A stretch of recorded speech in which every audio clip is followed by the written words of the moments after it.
31 ವರ್ಷಗಳಾಗೋಗಿತ್ತು ಜ್ಞಾನವಾಪಿ ಮಸೀದಿಯಲ್ಲಿರ್ತಕ್ಕಂಥ ದೇವಸ್ಥಾನದಲ್ಲಿ ಪೂಜೆ ನಡೆದು 31 ವರ್ಷಗಳ ಬಳಿಕ ಕೋರ್ಟ್ ತೀರ್ಪು ಬಂದಿದೆ. ಪೂಜೆಯನ್ನು ನೆರವೇರಿಸಬಹುದು ಹಿಂದೂಗಳು ಅಂತ ಹೇಳಿದೆ. ಇದಾದ 8 ಗಂಟೆಯ ಒಳಗೆ ಪೂಜೆಯನ್ನು ಸಲ್ಲಿಸಲಾಗಿದೆ. ದೃಶ್ಯದಲ್ಲಿ ತಾವೀಗ ಅದನ್ನು ಗಮನಿಸ್ತಾ ಇದ್ದೀರಾ. ನಿನ್ನೆ ತಡರಾತ್ರಿ 11 ಗಂಟೆಗೆ ಹಿಂದೂಗಳ ಪೂಜೆ ನೆರವೇರಿರ್ತಕ್ಕಂಥದ್ದು.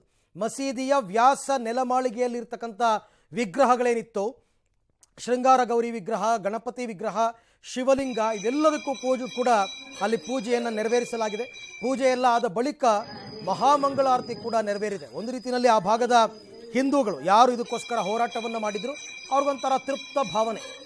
ಕೊನೆಗೂ ನಮ್ಮ ಹೋರಾಟಕ್ಕೆ ಜಯ ಸಿಕ್ತು, ಕೊನೆಗೂ ನಾವು ಏನಾಗಬೇಕು ಅಂತ ಅಂದುಕೊಂಡಿದ್ವಿ ಅದಾಯಿತು, ಪೂಜೆ ನೆರವೇರಿಸುವ ಹಾಗಾಯಿತು ಅಂತಕ್ಕಂಥ ಖುಷಿಯಲ್ಲಿ ಜ್ಞಾನವಾಪಿಯಲ್ಲಿ ಈಗ ನೆರವೇರಿದೆ. ಇದೆಲ್ಲವೂ ಕೂಡ ಪೂಜೆ ಪುನಸ್ಕಾರಗಳು. ನಿನ್ನೆ ತಡರಾತ್ರಿ 11 ಗಂಟೆ, ನಿನ್ನೆ ಅಷ್ಟೇ ಕೋರ್ಟ್ ತೀರ್ಪು ಬಂತು. ಬಂದ ಬಳಿಕ 8 ಗಂಟೆಯ ಒಳಗಾಗಿ ಪೂಜೆಯನ್ನು ನೆರವೇರಿಸಿದ್ದಾರೆ. ಜ್ಞಾನವಾಪಿ ಮಸೀದಿಯಲ್ಲ ಮಂದಿರ ಅನ್ನುವಂತಹ ಹೋರಾಟ. ಈ ಹಿಂದೆ ಅಲ್ಲಿ ಮಂದಿರ ಇತ್ತು, ಹಿಂದೂ ದೇವಾಲಯ ಇತ್ತು. ಆ ದೇವಾಲಯದ ಒಡೆದು ಮಸೀದಿಯನ್ನು ಕಟ್ಟಿದ್ದಾರೆ ಅಂತಕ್ಕಂಥ ಹೋರಾಟ. ಇದಾದ ನಂತರ ಕೋರ್ಟ್ ಸಮೀಕ್ಷೆಗೆ, ಸರ್ವೆಗೆ ಆದೇಶವನ್ನು ಕೊಟ್ಟಿತ್ತು. ಸರ್ವೆಯ ವರದಿಯಲ್ಲಿ ಕೂಡ ಈ ಹಿಂದೆ ಇಲ್ಲಿ ದೇವಸ್ಥಾನ ಇತ್ತು, ಅನೇಕ ದೇವರ ವಿಗ್ರಹಗಳು ಇದೆ ಅಂತಕ್ಕಂಥದ್ರ ಬಗ್ಗೆ ಮಾಹಿತಿ ಬಂತು. ಅದಾದ ಬಳಿಕ ನಮಗೆ ಪೂಜೆಯನ್ನು ನಡೆಸೋದಕ್ಕೆ ಅವಕಾಶ ಕೊಡಿ ಅಂತ ಮತ್ತೆ ಕೋರ್ಟ್ ಮೆಟ್ಟಿಲನ್ನು ಏರಲಾಗಿತ್ತು. ಅಲಹಾಬಾದ್ ಹೈಕೋರ್ಟ್, ವಾರಣಾಸಿ ಕೋರ್ಟ್ ಕೊನೆಗೆ ತೀರ್ಪನ್ನು ಕೊಡ್ತು, ಆಯಿತು ನೀವು ಪೂಜೆಯನ್ನು ನಡೆಸಬಹುದು ಅಂತ. ಆ ಕೋರ್ಟ್ ತೀರ್ಪು ನಿನ್ನೆಯಷ್ಟೇ ಬಂತು. ನಿನ್ನೆ ಬಂದ ಬಳಿಕ 8 ಗಂಟೆಯ ಒಳಗೆ ಪೂಜೆಯನ್ನು ನೆರವೇರಿಸಿದ್ದಾರೆ.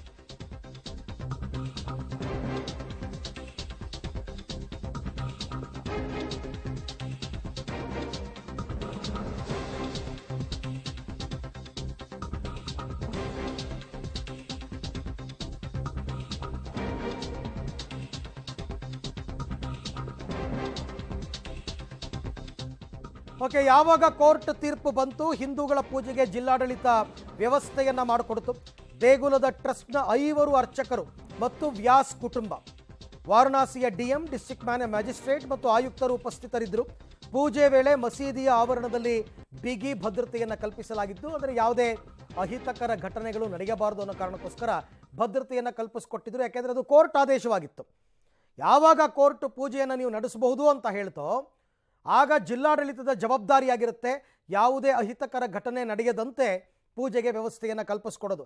ಹಾಗಾಗಿ ವಾರಣಾಸಿಯ ಡಿಎಂ, ಡಿಸ್ಟ್ರಿಕ್ಟ್ ಮ್ಯಾಜಿಸ್ಟ್ರೇಟ್ ಮತ್ತು ಕಮಿಷನರ್, ಆಯುಕ್ತರು ಅವರ ಉಪಸ್ಥಿತಿಯಲ್ಲೇ ಪೂಜೆ ನಡೀತು. ನೋಡಿ, ಪೂಜೆ ಸಲ್ಲಿಸಿದ ಬಳಿಕ ಅರ್ಚಕರೆಲ್ಲರೂ ಒಬ್ರಿಗೊಬ್ಬರು ಸಿಹಿ ತಿನಿಸಿ ಯಾವ ರೀತಿ ಸಂಭ್ರಮವನ್ನು ಪಡ್ತಾ ಇದ್ದಾರೆ ಅಂತಂದ್ಬಿಟ್ಟು. ಒಂದು ರೀತಿ ನಾವು ಯುದ್ಧವನ್ನು ಗೆದ್ವಿ ಅಂತಕ್ಕಂಥದ್ದು. ರಾಮ ಮಂದಿರ ಆದ ನಂತರ ಈಗ ಜ್ಞಾನವಾಪಿಯ ಸಂದರ್ಭದಲ್ಲಿ ಜ್ಞಾನವಾಪಿಯಲ್ಲಿ ಇರ್ತಕ್ಕಂಥ ಮಂದಿರದಲ್ಲಿ ಪೂಜೆ ಸಲ್ಲಿಸೋದಕ್ಕೆ ಕೋರ್ಟ್ನಿಂದ ಆದೇಶ ಸಿಕ್ಕ. ಕಾನೂನಾತ್ಮಕ ಹೋರಾಟವನ್ನು ನಡೆಸ್ತಾ ಇದ್ದವರು ಕೊನೆಗೂ ಕೂಡ ಇನ್ನೂ ಅದು ದೇಗುಲವನ್ನು ಮಾಡಿ ಅಂತಕ್ಕಂಥ ಆದೇಶ ಏನು ಇನ್ನೂ ಬಂದಿಲ್ಲ. ಆದರೆ ಇರುವ ದೇವರಿಗೆ ಅಭಿಷೇಕ ಮಾಡೋದಕ್ಕೆ, ಇರುವ ದೇವರಿಗೆ ಪೂಜೆ ಸಲ್ಲಿಸೋದಕ್ಕೆ, ಮಹಾಮಂಗಳಾರತಿ ಮಾಡೋದಕ್ಕೆ ಕೋರ್ಟ್ ಅವಕಾಶ ಕೊಟ್ಟಿದ್ದೇ ತಡ. ದೇಗುಲದ ಟ್ರಸ್ಟ್ ಅಂತ ಏನಿತ್ತು, ಆ ಟ್ರಸ್ಟ್ನ 5 ಅರ್ಚಕರು ಮಂದಿರದಲ್ಲಿ ಪೂಜೆಯನ್ನು ನೆರವೇರಿಸಿದ್ದಾರೆ. ಆ ಅಭಿಷೇಕಕ್ಕೋಸ್ಕರ ಕೊಡದಲ್ಲಿ ನೀರು ತೊಗೊಂಡು ಹೋಗ್ತಾ ಇರ್ತಕ್ಕಂಥದ್ದನ್ನು ಕೂಡ ತಾವು ಗಮನಿಸ್ತಾ ಇದ್ದೀರಾ. ಮತ್ತೊಂದು ಕಡೆ ಪೂಜೆ ಎಲ್ಲವೂ ಮುಗಿದ ಬಳಿಕ ಅವರ ಸಡಗರ ಸಂಭ್ರಮವನ್ನು ಗಮನಿಸ್ತಾ ಇದ್ದೀರಾ. ಹಾಗಾದರೆ ಜ್ಞಾನವಾಪಿ ಪೂಜೆಯ ಟೈಮ್ ಲೈನ್ ಏನು ಅನ್ನೋದನ್ನು ನಾವೀಗ ನೋಡ್ತಾ ಹೋಗೋಣ. ಒಂದೊಂದಾಗಿ ಸಮಯಾಧಾರಿತವಾಗಿ ಹೇಳ್ತಾ ಹೋಗ್ತೀವಿ. ಮಧ್ಯಾಹ್ನ 3 ಗಂಟೆ ನಿನ್ನೆ ಜ್ಞಾನವಾಪಿ ನೆಲಮಾಳಿಗೆಯಲ್ಲಿ ಪೂಜೆಗೆ ಕೋರ್ಟ್ ಅನುಮತಿಯನ್ನು ಕೊಡುತ್ತೆ. ನಿನ್ನೆ ಮಧ್ಯಾಹ್ನ 3 ಗಂಟೆಗೆ ಬಂದ ಸುದ್ದಿ. ಜ್ಞಾನವಾಪಿ ನೆಲಮಾಳಿಗೆಯಲ್ಲಿ ಪೂಜೆಗೆ ಕೋರ್ಟ್ ಅನುಮತಿ ಕೊಡುತ್ತೆ. ಸಂಜೆ 5 ಗಂಟೆಗೆ ಜಿಲ್ಲಾಧಿಕಾರಿ ಕಚೇರಿ, ಜಿಲ್ಲಾಧಿಕಾರಿಯ ನೇತೃತ್ವದಲ್ಲಿ ಸಭೆಯನ್ನು ಮಾಡ್ತಾರೆ. ಅಂದರೆ ನಾವೆಲ್ಲ DC ಅಂತೀವಿ, ಅಲ್ಲಿ ಅದನ್ನು DM ಅಂತ ಕರೀತಾರೆ, ಡಿಸ್ಟ್ರಿಕ್ಟ್ ಮ್ಯಾಜಿಸ್ಟ್ರೇಟ್ ಅಂತ. ಡಿಸ್ಟ್ರಿಕ್ಟ್ ಮ್ಯಾಜಿಸ್ಟ್ರೇಟ್ ನೇತೃತ್ವದಲ್ಲಿ ಅಲ್ಲಿ ಸಭೆ ಆಗುತ್ತೆ 5 ಗಂಟೆಗೆ. ಅದಾದ ಬಳಿಕ 7 ಗಂಟೆಗೆ ಜ್ಞಾನವಾಪಿ ಪರಿಸರದಲ್ಲಿ ಭದ್ರತೆಯನ್ನು ಹೆಚ್ಚಳ ಮಾಡೋದಕ್ಕೆ ಸೂಚನೆಯನ್ನು ಕೊಡ್ತಾರೆ ಜಿಲ್ಲಾಧಿಕಾರಿಗಳು ಮತ್ತು ಪೊಲೀಸ್ ಕಮಿಷನರ್. ಯಾಕೆಂದರೆ ಇವರು ಪೂಜೆ ಮಾಡೋದಕ್ಕೆ ಬಂದಾಗ ಏನಾದರೂ ಗಲಾಟೆಗಳಾಗಬಹುದು, ಅದ್ಯಾವುದು ಆಗಬಾರ್ದು ಅನ್ನೋ ಕಾರಣಕ್ಕೆ ಭದ್ರತೆ ಹೆಚ್ಚಳಕ್ಕೆ ಸೂಚನೆ ಕೊಡ್ತಾರೆ. 8:15ಕ್ಕೆ ಜಿಲ್ಲಾಧಿಕಾರಿ ಮತ್ತು ಅಧಿಕಾರಿಗಳು ಕಾಶಿ ವಿಶ್ವನಾಥ ದೇಗುಲಕ್ಕೆ ಭೇಟಿ ಕೊಡ್ತಾರೆ. ರಾತ್ರಿ 8:15 ಇವೆಲ್ಲ ನಡೆದಿರೋದು ನಿನ್ನೆ. 8:15ಕ್ಕೆ ಕಾಶಿ ವಿಶ್ವನಾಥ ದೇಗುಲಕ್ಕೆ ಭೇಟಿ ಕೊಡ್ತಾರೆ. 9 ಗಂಟೆಗೆ, ರಾತ್ರಿ 9 ಗಂಟೆಗೆ ದೇವಾಲಯದ 5 ಅರ್ಚಕರಿಗೆ ಬುಲಾವ್ ನೀಡ್ತಾರೆ ಜಿಲ್ಲಾಧಿಕಾರಿಗಳು, ಬನ್ನಿ ಅಂತ. ಬರ್ತಾರೆ, ಬಂದು ಅವ್ರ ಜೊತೆ ಎಲ್ಲ ಮಾತುಕತೆ ನಡೆಯುತ್ತೆ. 10:30 ವೇಳೆಗೆ ಬ್ಯಾರಿಕೇಡನ್ನು ತೆರವು ಮಾಡಿ, ಎಲ್ಲಿ ಬ್ಯಾರಿಕೇಡ್ ಹಾಕಿದ್ರು ವಿವಾದಿತ ಪ್ರದೇಶ ಇತ್ತು, ಆ ಪ್ರದೇಶದ ಬ್ಯಾರಿಕೇಡನ್ನು ತೆರವುಗೊಳಿಸಿ ಸ್ವಚ್ಛತಾ ಕಾರ್ಯವನ್ನು ನೆರವೇರಿಸಲಾಗುತ್ತೆ 10ವರೆಗೆ. 11 ಗಂಟೆಗೆ ಸರಿಯಾಗಿ ರಾತ್ರಿ 11 ಗಂಟೆಗೆ ನೆಲಮಾಳಿಗೆಯಲ್ಲಿ ಪೂಜೆಯನ್ನು ನೆರವೇರಿಸಿದರು. ಮೊದಲು ಗಣೇಶ ಮತ್ತು ಲಕ್ಷ್ಮೀ ದೇವಿಗೆ ಆರತಿಯನ್ನು ಮಾಡ್ತಾರೆ. ಗೋಡೆಯಲ್ಲಿದ್ದ ಶಿವಲಿಂಗ ಮತ್ತು ಧಾರ್ಮಿಕ ಚಿಹ್ನೆಗಳಿಗೆ ಕೂಡ ಪೂಜೆಯನ್ನು ನೆರವೇರಿಸ್ತಾರೆ. ಯಾರು ಈ 5 ಟ್ರಸ್ಟ್ನ ಅರ್ಚಕರೇನಿರ್ತಾರೆ ಅವರು ಮತ್ತು ವ್ಯಾಸ್ ಕುಟುಂಬ, ಈ ವ್ಯಾಸ್ ಕುಟುಂಬದವರು ಅರ್ಚಕರು ಇಷ್ಟು ಜನಕ್ಕೆ ಮಾತ್ರ ಅವಕಾಶವನ್ನು ಕೊಟ್ಟಿರ್ತಾರೆ. ಈ ಎಲ್ಲ ವಿಚಾರಕ್ಕೆ ಸಂಬಂಧಪಟ್ಟಂತೆ ಮತ್ತಷ್ಟು ಮಾಹಿತಿ ನನ್ನ ಕೊಲೀಗ್ ಶಬೀರ್ ನವದೆಹಲಿಯಿಂದ ನನ್ನ ಜೊತೆ ನೇರ ಸಂಪರ್ಕಕ್ಕೆ ಸಿಗ್ತಾ ಇದ್ದಾರೆ. ಶಬೀರ್, ನಿನ್ನೆ ಕೋರ್ಟ್ ಯಾವಾಗ ಜ್ಞಾನವಾಪಿಯಲ್ಲಿ ನೀವು ಹಿಂದೂಗಳು ಪೂಜೆಯನ್ನು ಸಲ್ಲಿಸಬಹುದು ಅಂತ ಆದೇಶವನ್ನು ಕೊಟ್ಟರೋ, ಅಲ್ಲಿಂದ ಹಿಡಿದು ರಾತ್ರಿ 11 ಗಂಟೆ ತನಕ ಏನೆಲ್ಲ ಘಟನಾವಳಿಗಳು ನಡೀತು?